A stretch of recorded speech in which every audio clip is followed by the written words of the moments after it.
Hello there, conscious parents. I'm going to be straight up with you today and I'm going to give it to you a little bit bluntly. This is one of my own personal triggers, so don't mind me sharing it through that filter.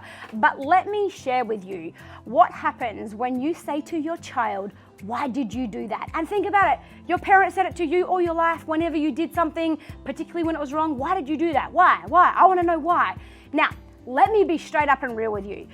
The parent who uses this kind of talk is literally just looking to pull rank, get into a little power play, and create a scenario where they get a chance to win. And so it makes us feel good. Anytime we're right and we get to win, we feel good.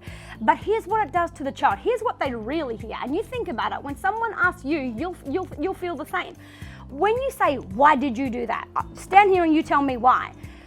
What they really hear is, why are you so stupid? How could you be so dumb? That's what they're really hearing, because energetically and with all of our body language, that's basically what we're saying. So the child learns that the word why is always a lead up to criticism, which then means any single time in their life that you talk to them and you start your sentence with the word why, they instantly sense a threat, they sense an attack, and the natural response to any threat is defensiveness. From that position, you can't make good choices about what it is you do next because you are in a state of nothing other than survival, and the only goal at that point is nothing other than self-preservation. The child feels like they've got their back against the ropes, they're backed into a corner, they've got no way out of this, because the honest truth is, no matter what answer they give you, you're not going to be happy with it. Then you're going to say, why?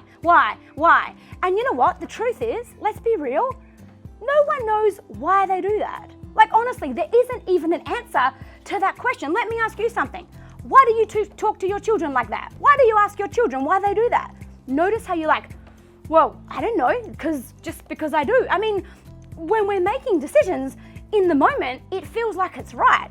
We don't actually, and particularly children, don't really contemplate over what it is they're about to do. They might be in a state of defensiveness, they might be in a state of reactivity or something like that. They're playing for a guaranteed loss. Backs against the ropes, and they've got two options. Surrender and let themselves be as bad as you're making them feel, or come out swinging. There's only two ways out of a corner, and it's to surrender the whole of who you are, the whole of how you feel about yourself, and surrender to, yes, I'm a bad person, I must have done something so bad and so wrong. So here's what you do instead. Let me help you with what to do. I don't want to bring you here just to make you feel bad, but you know, pain becomes the point from which we all expand. So if this is a little bit of a pain point in you and you're like, oh my goodness, I think I might have messed up my child, don't worry, you can fix them as fast as you've messed them. So here's what you do. You ask that question. It's actually a good question, but never in this moment.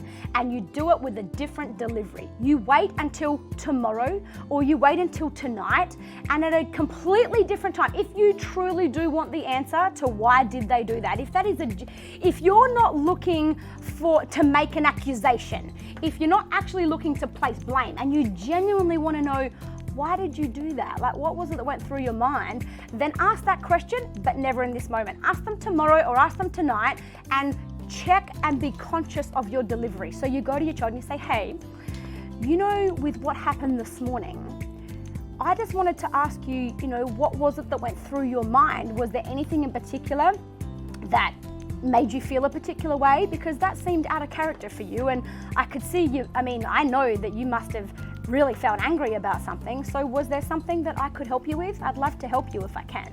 So it's not like a why did you do that, meaning no answer you give me, you've got no way out of this. It's genuinely, why did you do that? I want to help understand. I want to help you be able to respond to the way you're feeling, but more effectively. So instead of saying, why did you do that? Leave it some time. I normally suggest wait till the next day. There's no emotional charge around it for anybody. And so you can come to the child with complete openness and with the ability to hold space for them, and they feel that. They feel safe there with you, even though they're in a vulnerable moment where they're forced to reflect on a decision they made. So I normally suggest leave it till the next day if you can, or at least leave it till the evening and come to them with more like a, I actually genuinely care about why you did that. I'm not looking to criticize or accuse or judge you or place blame on you. It genuinely matters to me why you did that. Let's have a chat about it.